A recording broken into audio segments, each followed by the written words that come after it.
अस्सलाम वालेकुम and welcome to W P academy. इस वीडियो में आप लोगों के साथ एक छोटा सा वर्कफ्लो शेयर करता हूँ, जो कि मैं इस्तेमाल कर रहा होता हूँ अपने day to day routine projects में, डिजिटल प्रोडक्ट्स की डेवलपमेंट के पॉइंट ऑफ व्यू से। इसमें आप लोगों को ये बताना कि ये AI generative tools like Claude, ChatGPT, Google Gemini and etcetera, GitHub का को पायलट, ये आप लोगों को किस तरह से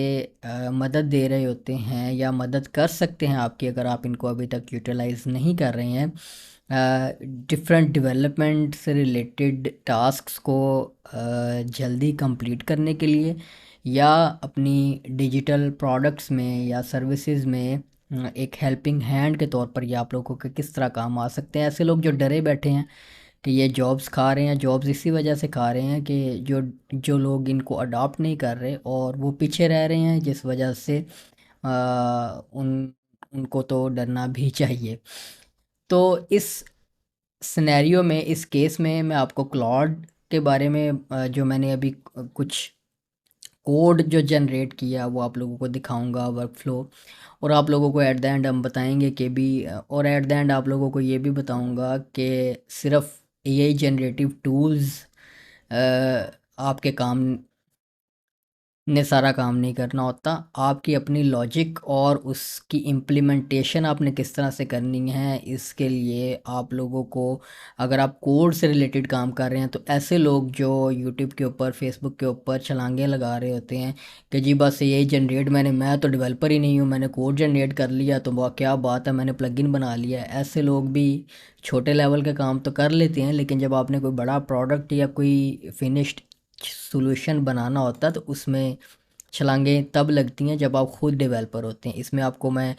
इन कोड जनरेशन टूल्स में, जो नॉन डेवलपर्स हैं वो किस तरह से फंस जाएंगे, और जो डेवलपर्स बजाते खुद होंगे वो किस तरह से अपना जो टाइम है वो बचा लेंगे क्लॉड और चैट जीपीटी वगैरह को इस्तेमाल करते हुए। इसमें इस इन दिस एग्जांपल, ये मेरे पास मेरा एक थीम है, एक प्रोडक्ट है, डिजिटल प्रोडक्ट है मेरा, स्टाइलो थीम्स डॉट कॉम जो मेरा प्लेटफॉर्म है, उसके ऊपर ये उर्दू पेपर का एक थीम है। इसमें इसका नया अपडेट मैं बना रहा हूँ, वर्जन 5.0, जिसमें काफ़ी सारी चीज़ें मैंने नई इम्प्लीमेंट की हैं, जिनमें इम्प्लीमेंटेशन के दौरान मैंने सोचा कि थीम के अंदर ही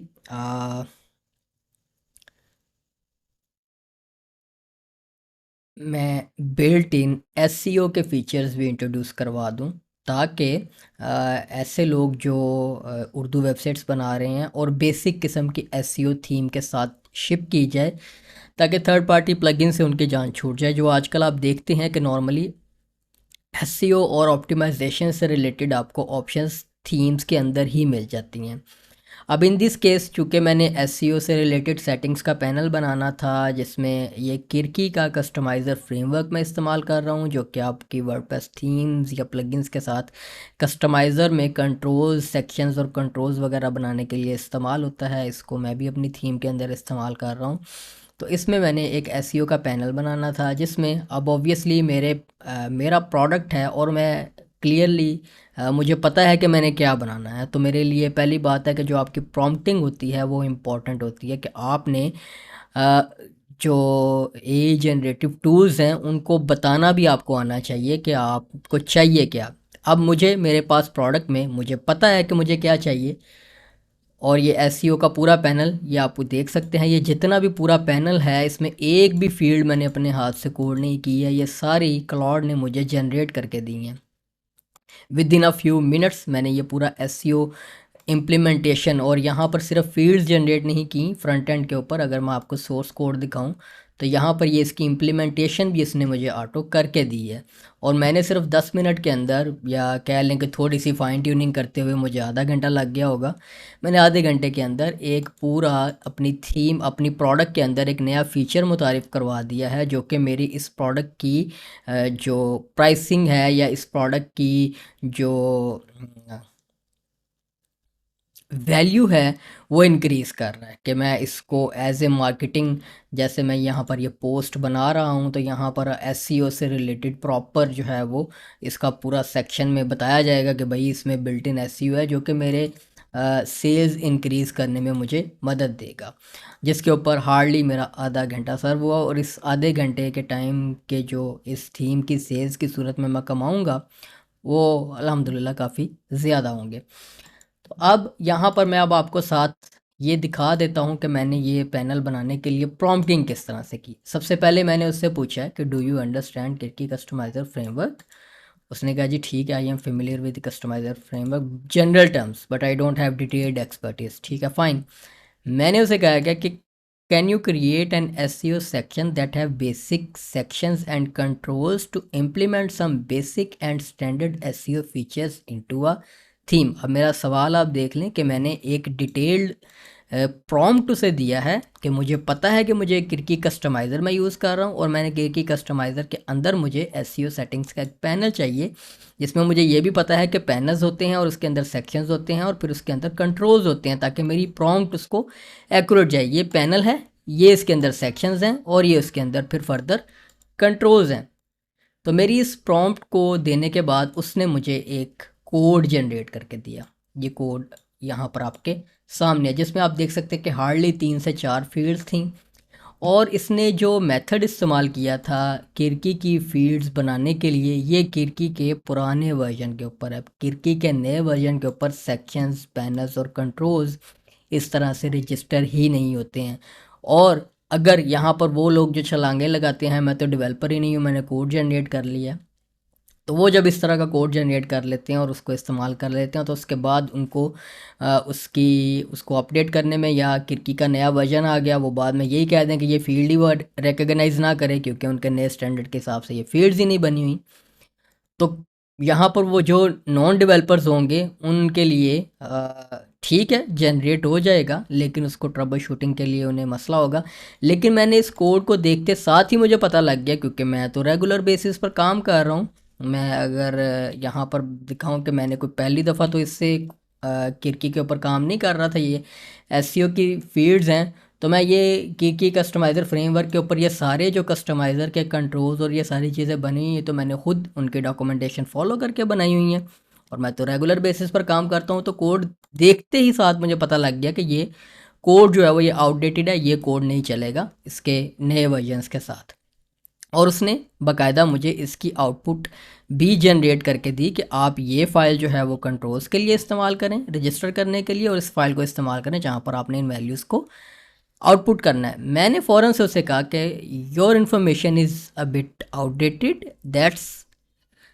नाउ। ये मैंने नोट लिखना था, ऑब्वियसली वो समझ जाता है। नॉट हाउ लिखना था तो वो नाउ लिखा गया। इतनी स्पेल मिस्टेक तो आपसे हो ही जाती है, इवन गूगल में भी। तो मैंने उसे बेसिकली कहा ये है कि आपका तुम्हारा जो नॉलेज है वो किरकी कस्टमाइजर फ्रेमवर्क से रिलेटेड वो आउटडेटेड है। इस तरह से फील्ड्स रजिस्टर नहीं होती हैं, ये डॉक्यूमेंटेशन है, अपने आप को अपडेट करो। उसने फ़ौरन से ही कहा कि जी ठीक है, बिल्कुल आपने सही कहा है कि मैं जो है वो मेरा जो नॉलेज था वो आउटडेटेड था। और अब अगर आप नोट करें तो ये देखें, अब उसने पूरा जो स्टैंडर्ड मेथड है जिसके तहत अब किरकी की फील्ड्स रजिस्टर होती हैं, उसने उसी तरह से सारी नई फील्ड्स जो है वो मुझे रजिस्टर करके दी। ठीक है, फाइन। लेकिन यहाँ पर अब देखें कि उसने ये एक सैम्पल कोड आपको साथ चल रहा होता है। थीम का टेक्स्ट मेन आपने अपडेट करना होता है। मैंने उसे कह दिया कि जी थीम का जो टेक्स्ट मेन है उसको यू पेपर के नाम से अपडेट कर दो। उसने उस कोड को अपडेट कर दिया, ये मेरे पास एक नई फाइल आ गई। ओके, उसके बाद यहाँ पर मैंने क्या किया कि मेरे जो ऑलरेडी कंट्रोल्स, पैनल्स और सेक्शंस बने हुए हैं, मैंने उन वो 3 फाइल्स यहाँ पर अपलोड की। और उन्होंने बताया, उसे कहा कि आप क्या इसमें मुझे इम्प्रूवमेंट सजेस्ट कर सकते हैं। तो उसने कुछ इम्प्रूवमेंट सजेस्ट की और एक अपडेटेड फ़ाइल मुझे यहाँ पर अगेन बना कर दे दी, जिसमें उसने जो पहला काम मेरा मसला सॉल्व ये कर दिया कि जहाँ जहाँ पर भी हार्ड कोडेड थीम का टेक्स्ट मेन आ रहा था, उसने मुझे एक कांस्टेंट बनाकर दे दिया जिसको थ्रू आउट मैं यूज़ कर रहा हूँ। और अगर कल को मुझे थीम का टेक्स्ट मेन चेंज करना है, या इसी पूरे पैनल्स को, इन सेटिंग्स को मैंने किसी दूसरे थीम में यूज़ करना है अपने दूसरे प्रोडक्ट में, तो मैं जस्ट यहाँ पर इस कांस्टेंट में वैल्यू चेंज करूँगा और वो नई थीम के साथ मेरा जो थीम का टेक्स्ट मेन है वो रिफ्लेक्ट हो जाएगा। ये उसने फिर से मुझे वो सारी फील्ड्स बना कर दे दी। मैंने अब उसे कहा कि ठीक है कूल, आपने मुझे 3-4 फील्ड्स बना कर दे दी, लेकिन एक स्टैंडर्ड थीम में सिर्फ यही 3-4 चीज़ें तो बेसिक एसईओ की भी नहीं होती, उसमें कुछ एक्स्ट्रा चीज़ें होती हैं। तो मैंने फिर उसे कहा कि ठीक है कूल, आपने बना दी, लेकिन मुझे मज़ीद एसईओ की फील्ड्स चाहिए जिनमें वेब मास्टर्स वगैरह की इंटीग्रेशन भी मौजूद हो। तो फिर मैंने जो उसने मुझे फ़ाइल जनरेट करके दी वो देखें, वो आपके सामने है, जिसमें उसने वो तमाम स्टैंडर्ड एसईओ की फील्ड्स जनरेट कर दी मुझे, जो कि एक वैल्यूएबल एडिशन के तौर पर काम कर रही है मेरे इस प्रोडक्ट में। उसके बाद उसने यहाँ पर इसकी इम्प्लीमेंटेशन जो है वो बताई कि भाई यहाँ पर आप हेडर में ये कोड इस्तेमाल कर लें, फुटर में ये कोड इस्तेमाल कर रहे हैं, तो ये जो उसने फील्ड्स बनाई हैं वो आपकी आउटपुट हो जाएंगी। लेकिन उसने साथ ये भी कहा कि आप जो है वो प्रॉपरली डाटा सैनिटाइज और एस्केप भी करें।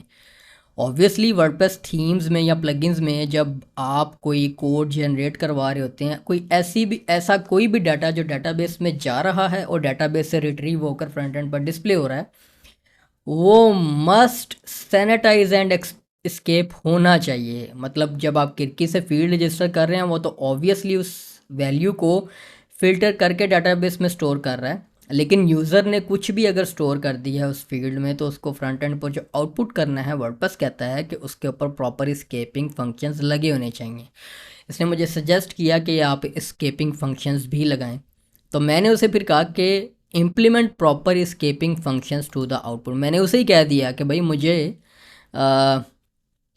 जो एस्केपिंग प्रॉपर फंक्शंस हैं वो आउटपुट के ऊपर लगा कर भी दो। तो अब ये देखें, ये अब उसने क्या किया कि बजाय इसके कि अलग-अलग कोड देने के जिसको मैं मैनुअली अपनी थीम के हेडर डॉट पीएचपी की और फूटर डॉट पीएचपी की फाइल्स में लगाऊं, उसने क्या किया कि एक प्रॉपर मुझे फ़ाइल बनाकर दे दी, जिसमें उसने अब फंक्शंस को इस्तेमाल करते हुए और एक्शंस और फिल्टर्स को इस्तेमाल करते हुए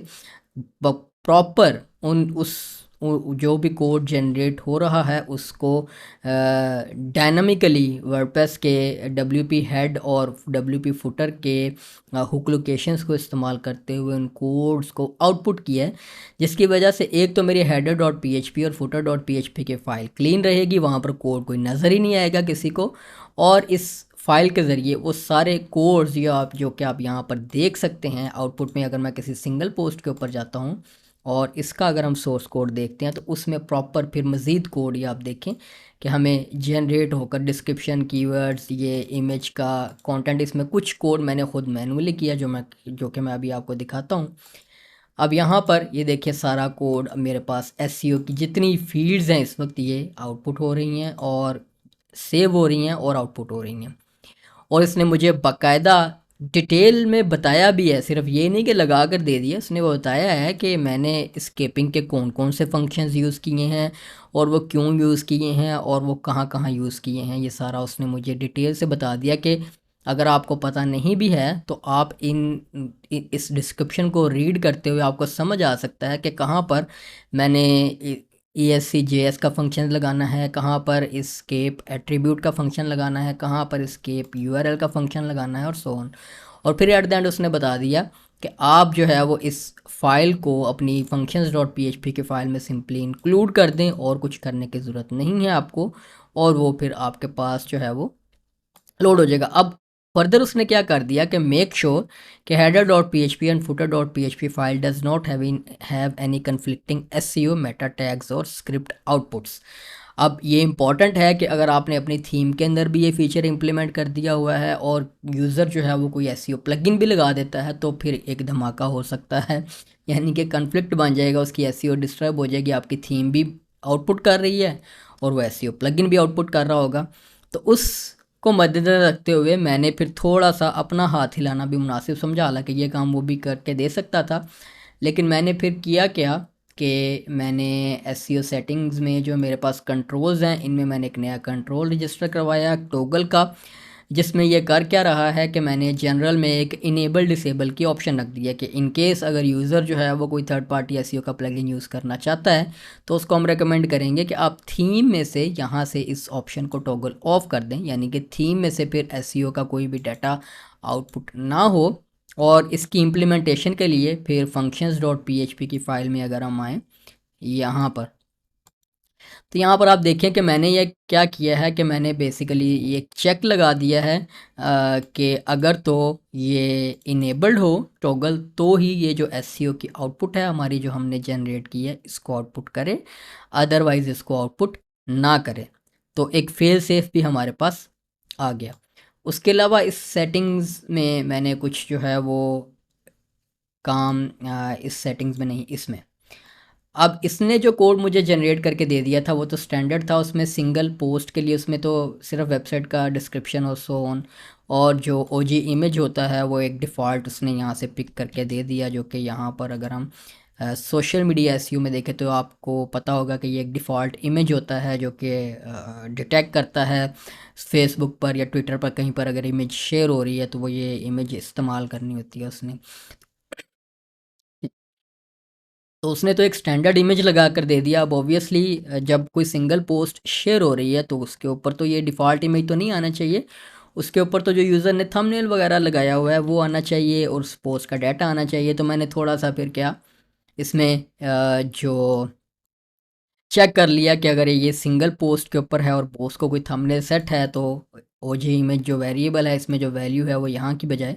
या पोस्ट का जो थंबनेल यूआरएल है वो ले आओ। उसके बाद फिर मैंने ये 3 लाइनें मज़ीद ऐड कर दी कि अगर सिंगल पोस्ट का या सिंगल पेज है तो उसमें जो डाटा है उसमें यानी कि टाइटल यूआरएल और साइट नेम ये जो चीज़ें इस्तेमाल होनी होती हैं सोशल मीडिया एसईओ के पॉइंट ऑफ व्यू से, कि जब सोशल मीडिया पर पोस्ट शेयर की जाती है तो ये इन्फॉर्मेशन चाहिए होती है। तो ये मैंने आउटपुट पूरी वेबसाइट के ऊपर जब आप इसको आउटपुट करेंगे तो ऑब्वियसली वो आपके पास एरर आएंगे, टाइटल वो गेट नहीं कर पाएगा, परमालिंक और सो ऑन। तो इसको मेक श्योर करके कि ये सिंगल पोस्ट के पेज पर ही आए तो मैंने ये कुछ अपनी एडिशंस इसमें कर दी। और अपनी एडिशंस करने के बाद ये तकरीबन आधे घंटे घंटे का काम करने के बाद मेरे पास देखें एक फुल फ्लज एसईओ इंटीग्रेशंस मेरे पास आ गई हैं। अब इसी में मैं फर्दर क्या करूँगा कि मैं इसमें